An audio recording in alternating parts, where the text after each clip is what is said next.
Hey guys, and welcome to Best Practice TV. This is Talking Business. We've got a crazy audience in here with us this afternoon as we're here at Best Practice HQ. It's Friday and our good friend Isaac Buckley stopped by. He's taken some important time out of his fight camp to talk to us and to help you guys with your fitness goals, your fitness aspirations, maybe some of your career goals, because he's going to share his story with us. And it's right here on Talking Business. Stay tuned.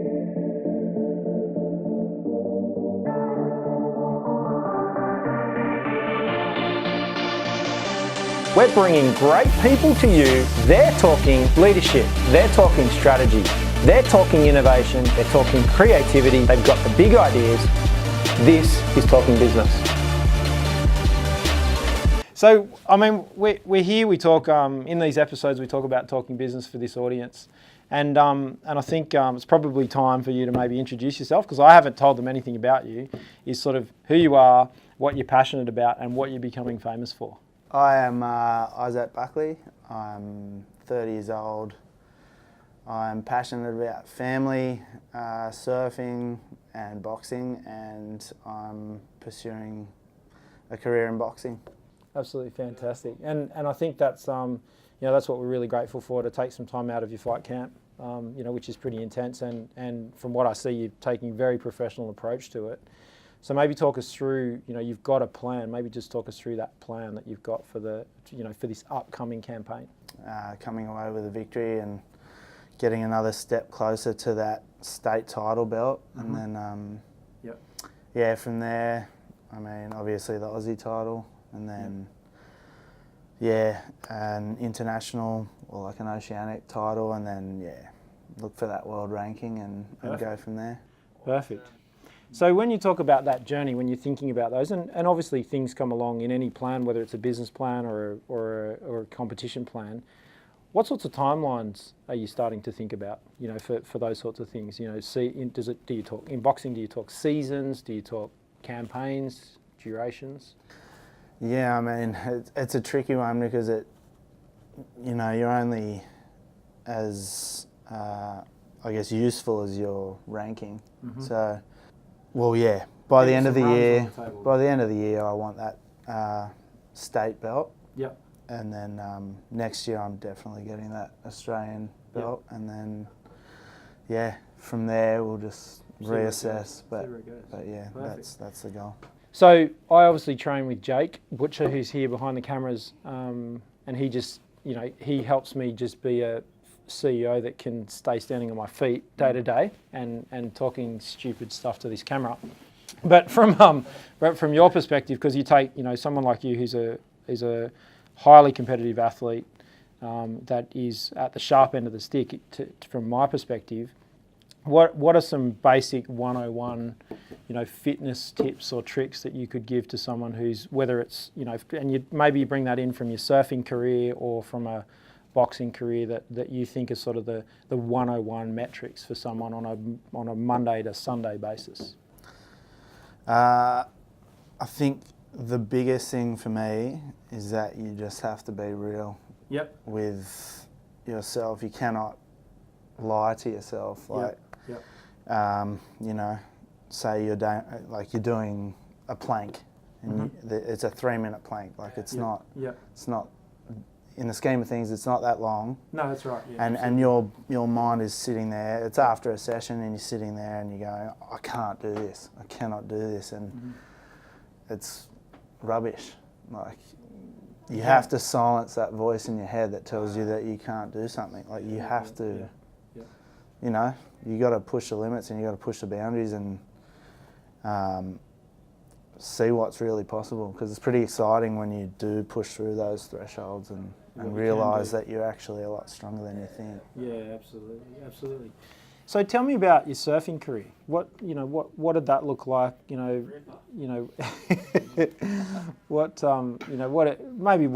me about the enjoyable part of your surfing career and what was fun about it. Not many people know this, but when I was younger, obviously growing up in DY, it was a pretty rough neighbourhood, and I had the wrong group of friends. And like Butcher? Yeah. No, I didn't know Butcher at this stage. So I was about 11, and I was the guys that I was hanging with were stealing and getting into drugs and stuff. It was, 11 years old. Yep.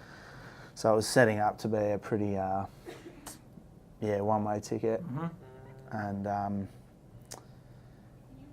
I had literally just been to the shops. I just shoplifted with a few mates, and we had a few ciggies, and we were smoking cigarettes down the beach. And a family friend who was a surfer, he just grabbed me by the scruff of the neck and just goes, "What are you doing?" And just chucked his surfboard in my hands. Yeah. And I was just like, "Oh, what?" He's like, "If I don't see you on this in the next week, I'm coming for you." And so I was just like, "What? What is this?" And then I started doing it with my mates, and then, a week later they sort of all fell away, and I just was like, "No, this is like kind of fun." And so I just kept at it, and just, it sort of went from this love to, I'm actually not that bad at this, and sponsors started coming to the table, and ball just started rolling, and I look at where those guys are now, and a lot of them are in jail, some of them are dead. Like it's it's pretty real. It's absolutely. So for me, it's a huge part of my life. Yeah, it's absolutely fantastic, and it's something for us, all of us here on the Northern Beaches. It's definitely a part of life, and if you don't surf, it's everybody else does, and it's you choose that sort of outdoor healthy lifestyle and that activity, which I think is good. So anyone watching is about, it is important, I think, whether it's surfing or another sport, to just get out in the environment. Whether you're cooped up in an office like this all day, every day. We're fortunate here at Best Practice to have a great view from this office, but so you can see what's going on. But it's so therapeutic as well. Totally. It's a form of yoga. Yeah. Sorry, not yoga, meditation. It is too. Absolutely. Meditation. Yeah. Absolutely. No, it definitely. So I mean, that's if we start to talk about, because we're going to ask our audience, we'll get our audience to see if they can comment on this video below and start to give us some insights. If you've got a question in terms of your challenge. So I guess with the career that you're switching careers from competitive surfing to boxing, was there something that caused that to happen? It was the first year out of school, and so I jumped straight onto the qualifying series, started working my way through competition, and I think I was still eligible for the pro junior circuit, so I was still doing that and doing quite well, and then that followed into the qualifying series, and then I had a car accident and broke my tailbone and just basically wrung my spine like a towel. So they said to me, the doctors and everyone, that surfing was just not a viable career path. So obviously, being that age and so adamant that was my career and that was my life, I just had nothing. And I had no idea where I was going. Yeah. So from there to here, in terms of, because that's sort of that's a point in your life. What was it that sort of caused the thought process, or when did you the thought process to go, what, I'm going to actually, because mechanically recover and start training in the way that you are now? Yeah, I think that's kind of always been a part of who I am. I think growing up in a rough place with no father, really. And we didn't have much growing up, so for me it was kind of heart over anything. If I wanted something, I had to go and take it. Yeah, absolutely. And so for me, I was like, I'm not the type of person to sit around. I'm not a person that's going to sit on my ass. So I just basically when I felt like I could move, Yeah. I just started moving. Straight into it. Yeah, and then another local sort of friend who was a surfer, but also like an established kickboxer, he sort of came to me and just sort of said, "Oh, do you want to try boxing?" And I was like, "Yeah, okay, we'll see how that goes." And he's like, "It's really good for your core stability and everything." And I was like, "All right, why not?" And it was amazing how they both sort of translated quite well. Yeah, right. So how are you, there's another part of you that I'm keen to explore with, and for these guys out there is, what do you do day to day? What's your 9 to 5 at the moment? Cool. So it's pretty frantic. Yeah. So some days I have my daughter, so that changes things. Yep. So I train basically 6 days a week. Yep. 2 mornings with Jake, and then on Saturdays we're sprinting, which is fun. Yep. Yep. And then sometimes recovery sessions and stuff as well. So I mean, it differs. Sunday is pretty much the only day of rest. Yep. Yep. Wednesday is a run of some sort. Yep. Yep. But I have my daughter as well. Yep. Yep. So I'll fit all that in. Yeah. Yep. I guess. Yeah, we start pretty early because I work 8 till 3:30. Yep. And then 5 till 6:40 is training, boxing, and Perfect. So there you go. It's like it's a hectic lifestyle, but we're all working. We've got to try and fit it in. So this guy's working 9 to 5 job plus fitting training in, plus a dream to pick up a world title. So for those of you out there sitting on a chair watching this video, feel guilty. So what thinking about the business that is the Isaac Buckley team, Isaac Buckley. As a business, and at the moment you're the product that team sells, from a management perspective. What do you see might be some of the business challenges? You got me here for free business advice. What do you think are some of your business challenges? Yeah, I think that is, at this stage, it is time management. Yep. Because obviously, you need to factor in recovery. Yep. But then you're also factoring in more ideal sparring partners, which means travelling to get that. More time in the gym, and more time to just prepare, get the body right. Obviously, there's niggles with any contact sport and or any vigorous training. Absolutely. Yeah. Thanks, Jake. Yeah. He's good. Absolutely. Yeah. I've been struggling to walk all week. So Jake's the opposite for me. He tends to manage my injuries. Yeah, right. So I get hurt in the gym, and then Jake's taking care of it. I get the opposite. Yeah. He makes a good coffee too. I have to make my own. Ooh. Once. So what about funding? What about funding this? That's a challenge, right? Yeah. Like cutting to it. Funding's a challenge. So I won't be shy in asking.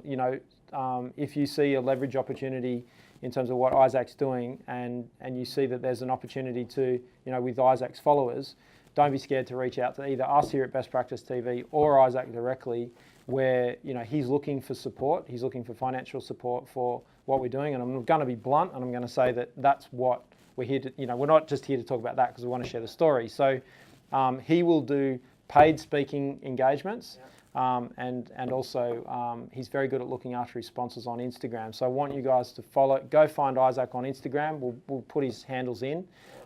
He's doing some great stuff. And be looking out for that, because there's this is an expensive exercise, but it is an incredible dream, and participating with that there is definitely benefit. So he does look after his sponsors. I've seen it. and that's absolutely fantastic. And that's why he's here today. That's why we got him in to give some of his insights into what he's doing, and also there's a bunch of people that want to participate on that journey, and that's fantastic. So, of all the athletes that I know that are at the beginning, I've seen go through their journeys and the beginning of their journey, all that sort of stuff. Isaac's figuring it out as he goes, but definitely, we're looking for sponsors to come out of our community to do that. But at the same time, get you guys to watch what he's up to and give him some support. So even if it's just a like on Instagram, but equally a share is fantastic, so that we can get the word out there that we've got this incredible asset here that's come out of our community, and he's putting his hand in the ring literally for it. So which is fantastic.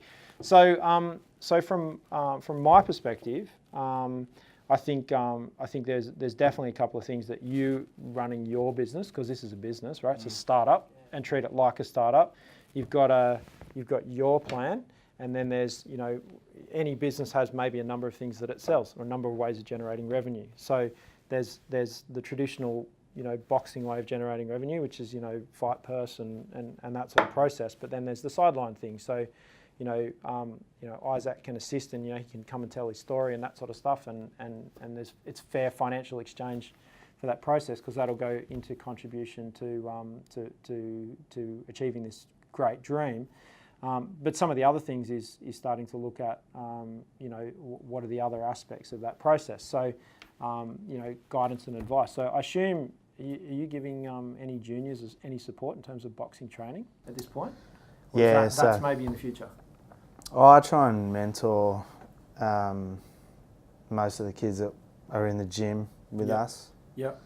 I try and make it to all their fights as well if they're competing on an amateur level. Yep.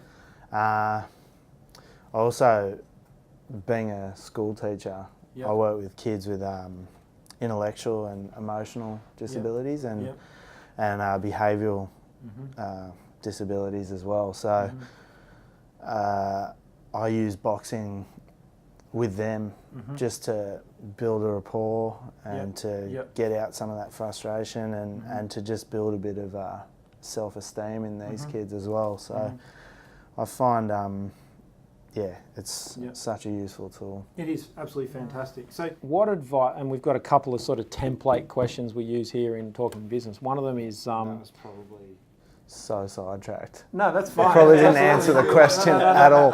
You can excuse me, I get punched in the head a bit.